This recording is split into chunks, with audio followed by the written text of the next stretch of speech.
Welcome back to my channel কালো মিষ্টি। Title আর thumbnail দেখে তো বুঝতেই পেরেছো যে আজকের ভিডিওটা কিসের ওপরে। হ্যাঁ, আজ আমি তোমাদের এই ভিডিওর মাধ্যমে ঘুরে দেখাবো বাবা লোকনাথ ব্রহ্মচারীর পূর্ণ জন্মস্থান কচুয়া ধাম। এই ভিডিওতে থাকছে কচুয়া ধাম সম্পর্কে সমস্ত রকমের তথ্য। এখানে কিভাবে আসবেন, পুজো কখন কিভাবে দেবেন, আরতি কখন হয়, ভোগ প্রসাদ কিভাবে পাবেন, ভোগ প্রসাদের মূল্য কত, এবং তাছাড়া থাকছে বাবা লোকনাথ ব্রহ্মচারীর জীবন কাহিনী সংক্ষিপ্ত বিবরণ। আজ আমি বসিরহাট থেকে ট্রেনে করে কচুয়া ধামের উদ্দেশ্যে যাচ্ছি। বসিরহাট থেকে মাত্র 5টা স্টেশনের পরেই পড়বে কাঁকড়া মির্জানগর স্টেশন। সেখানেই নেমেছিলাম। স্টেশনের বাইরে প্রচুর অটো, টোটো, ভ্যান ছিল।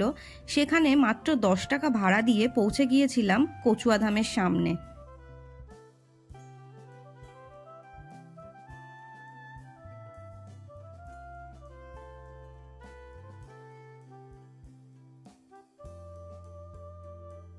কলকাতা থেকে যদি কেউ একদিনের ছুটিতে এই কচুয়া ধাম ঘুরে দেখতে চান তাহলে তা খুব সহজেই পারবেন। কেউ যদি ট্রেনে করে এখানে আসতে চান তাহলে শিয়ালদহ স্টেশন থেকে যে কোনো হাসনাবাদ লোকাল ধরতে হবে। নামতে হবে কাঁকড়া মির্জানগর স্টেশনে। সময় লাগবে 1 ঘন্টা 15 মিনিট থেকে 1 ঘন্টা 30 মিনিট পর্যন্ত। স্টেশনের বাইরেই পেয়ে যাবেন অটো, টোটো, মোটর ভ্যান, পা ভ্যান। মাত্র 10 টাকা ভাড়া নিয়ে আপনাকে পৌঁছে দেবে কচুয়া ধামের সামনে। আর যদি কেউ এখানে নিজের গাড়ি নিয়ে আসতে চায় তাহলে টাকি রোড ধরে স্বরূপনগর পর্যন্ত আসতে হবে।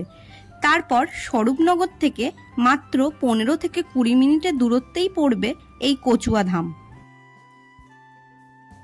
ইতিমধ্যে পৌঁছে গেলাম কচুয়া ধামের সামনে। এটি হলো মন্দিরে প্রবেশ করার মূল পথ।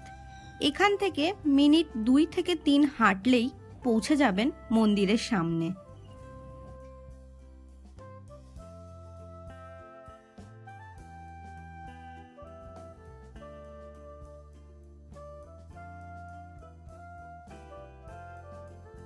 মন্দিরের পাশে সামনে অনেক দোকান পাবেন যেখানে পুজো দেওয়ার জন্য সমস্ত রকমের সামগ্রী পেয়ে যাবেন। এটি হলো বাবা লোকনাথ ব্রহ্মচারীর মূল মন্দির।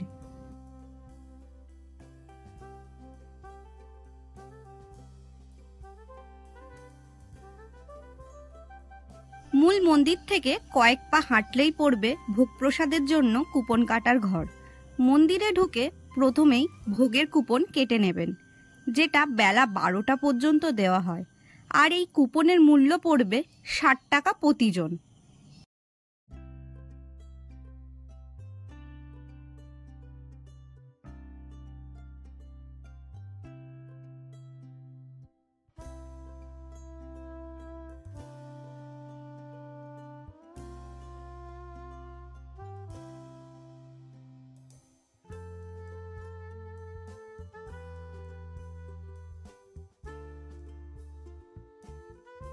স্নানাগারের পাশে কয়েকটা দোকানের পরেই এই দোকানটা ছিল। এই দোকান থেকেই আমরা আমাদের প্রসাদ আর পুজোর সামগ্রী নিয়েছিলাম।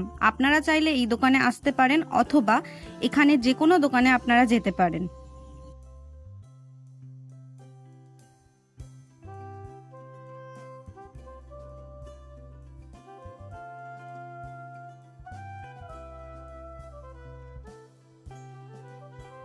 মূল মন্দিরের পাশেই রয়েছে বাবা লোকনাথের স্নানাগার। পিছনে যে দুধ পুকুরটি আছে সেখান থেকে জল নিয়ে বাবাকে ওখানে স্নান করানো হয়।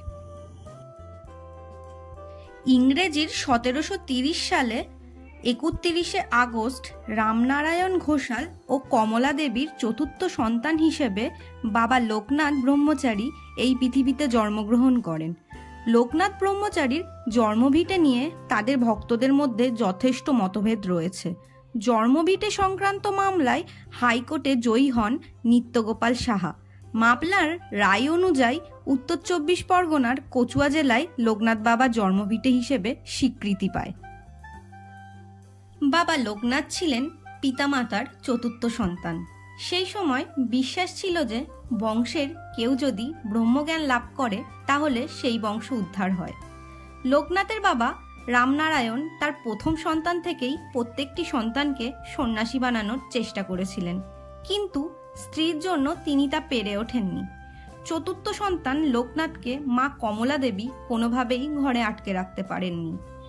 মাত্র 11 বছর বয়সে যে দুধপুকুরটি দেখতে পাচ্ছেন, সেখানে শেষ স্নান করে তিনি উপনয়ন গ্রহণ করেন এবং পার্শ্ববর্তী গ্রামের সন্ন্যাসী ভগবান গাঙ্গুলির হাতে লোকনাথকে সমর্পণ করা হয়।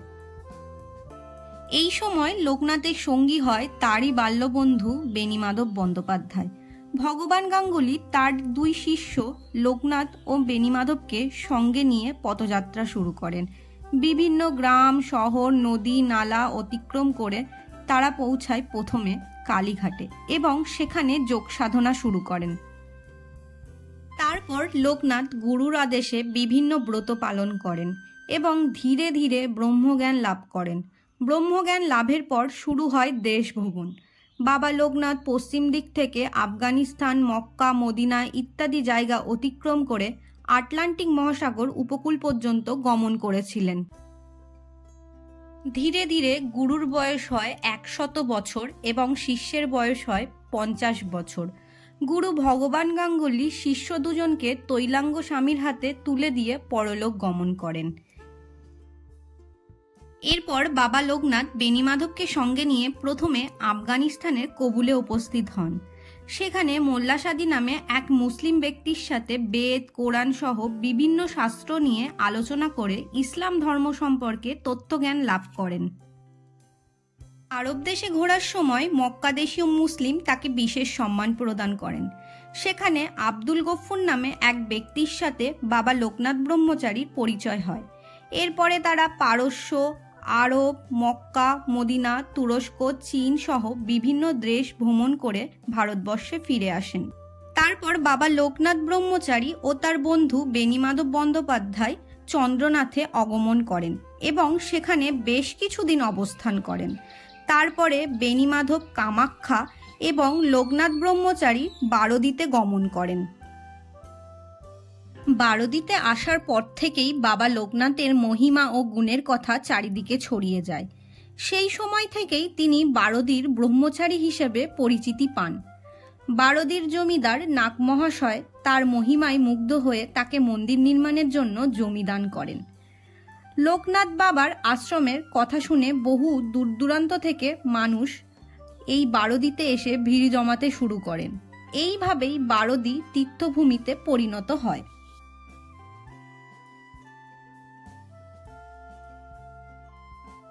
এইভাবেই একদিন চলে আসে বাবা লোকনাথ ব্রহ্মচারীর মহাপ্রয়াণের দিন। বাংলার 1297 সালে 19 জ্যৈষ্ঠ রবিবার বাবা লোকনাথ নিজেই তার এই প্রয়াণের কথা জানান। আশ্রম মাতা বাবার জন্য শেষ বাল্যভোগ নিয়ে আসেন। বাল্যভোগ প্রসাদে পরিণত হলে ভক্তগণ আনন্দ সহকারে তা গ্রহণ করেন। তারপর বাবা লোকনাথ মহাযোগে বসেন। এদিকে ভক্তগণ অধীর আগ্রহে মহাযোগ ভঙ্গ হবার অপেক্ষা করেন। অনেকক্ষণ পরেও যখন মহাযোগ ভাঙে না, তখন মিনিটে তার দেহ স্পর্শ করলে তার দেহ মাটিতে পড়ে যায়।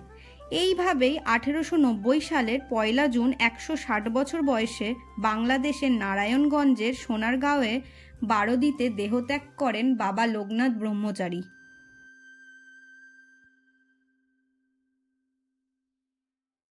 বাবা লোকনাথ ব্রহ্মচারী ধর্ম, বর্ণ, গোত্র নির্বিশেষে সকল মানুষের কাছে অত্যন্ত শ্রদ্ধেয় ছিলেন, আছেন এবং থাকবেন। তার বলা বিখ্যাত বাণীটি হল, রণে বনে জলে জঙ্গলে যখনই বিপদে পড়িবে আমাকে স্মরণ করিও, আমিই রক্ষা করিব।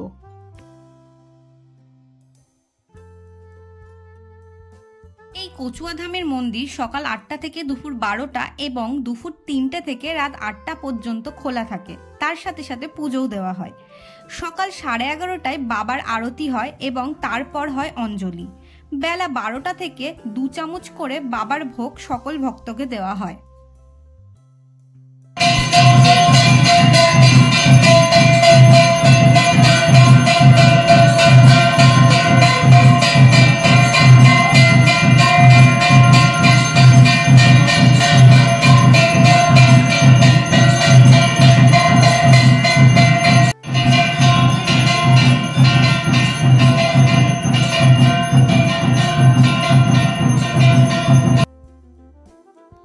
12টার সময় বাবার যে ভোগের কথা বলছিলাম সেই লাইনেই এখন দাঁড়িয়ে আছি। এখন এই লাইনে দাঁড়িয়ে বাবার ভোগ গ্রহণ করব।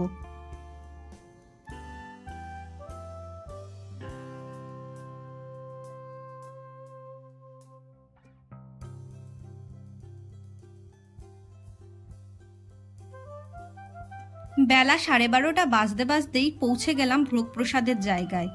এই যে জায়গাটা দেখছো, এখানে মাটিতে বসেই ভোগ প্রসাদ গ্রহণ করা হবে।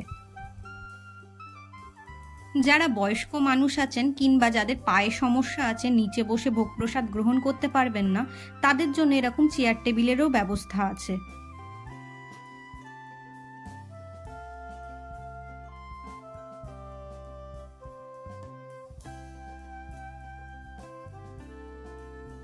এবার বলে দিই 60 টাকার ভোগে কি কি ছিল।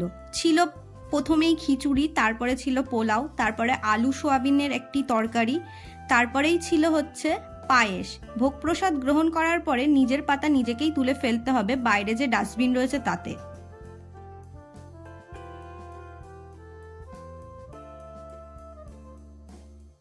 এরপর মন্দির থেকে বেরিয়ে চলে এলাম লোকনাথ বাবার গুরু ভগবান গাঙ্গুলির জন্মভিটে দেখতে। কচুয়াধামে ঢোকার যে মূল প্রবেশপথটি আছে, সেখান থেকে 5 থেকে 6 পা হাঁটলেই পড়বে ভগবান গাঙ্গুলি তরণী, লেখা লাল গেট। সেখান থেকে সোজা গিয়েই ভগবান গাঙ্গুলির জন্মভিটে। এখন সবকিছু ভগ্ন অবস্থায় আছে, শুধুমাত্র এই ঘরটি অবশিষ্ট আছে।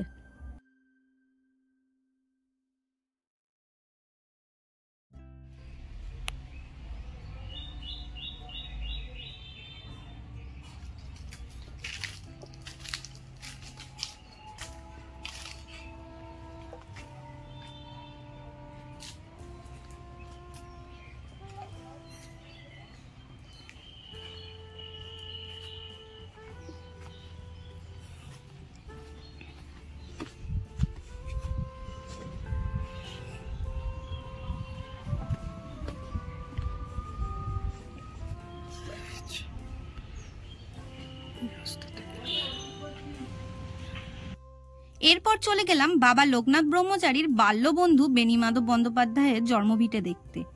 কচুয়াধামে ঢোকার যে পথ, তার ঠিক উল্টো দিকে 1 থেকে 2 পা হাঁটলেই পড়বে বেণীমাধব তরণী লেখা লাল গেট। এই গেট বরাবর সোজা 2 থেকে 3 মিনিট হাঁটলেই পড়বে একটি বড় পুকুর। পুকুরের চারপাশে পরিপূর্ণ গ্রাম্য পরিবেশ। এই পুকুর বরাবর হাঁটলেই যে মাটির বেড়া দেওয়া ঘরটি দেখতে পাচ্ছেন, এটি হলো বেণীমাধব বন্দ্যোপাধ্যায়ের জন্মভিটে। বাবা লোকনাথের সাথে তার বাল্যবন্ধুর একটি অন্যতম মিল হলো তারা দুজনে একই দিনে জন্মগ্রহণ করেছিলেন।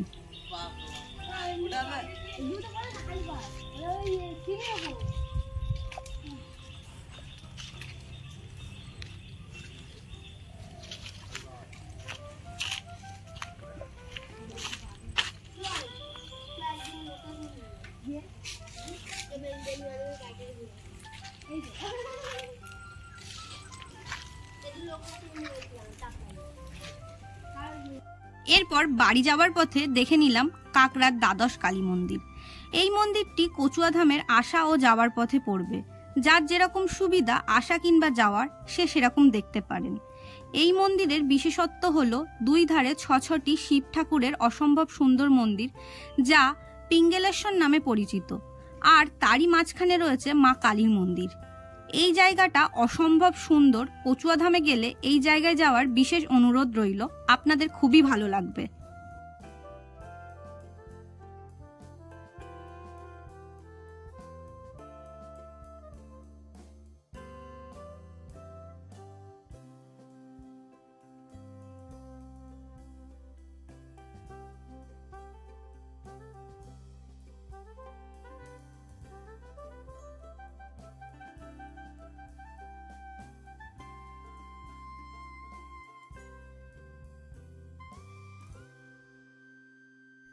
এই ছিল আজকে কচুয়াধামের পুরো ভিডিও। আশা করব তোমাদের এই ভিডিওটা ভালো লাগবে, যেখানে আমি কচুয়াধাম সম্পর্কে সমস্ত রকম তথ্য শেয়ার করেছি। যদি ভিডিওটা ভালো লাগে তাহলে অবশ্যই লাইক করো, কমেন্ট করো আর শেয়ার করো।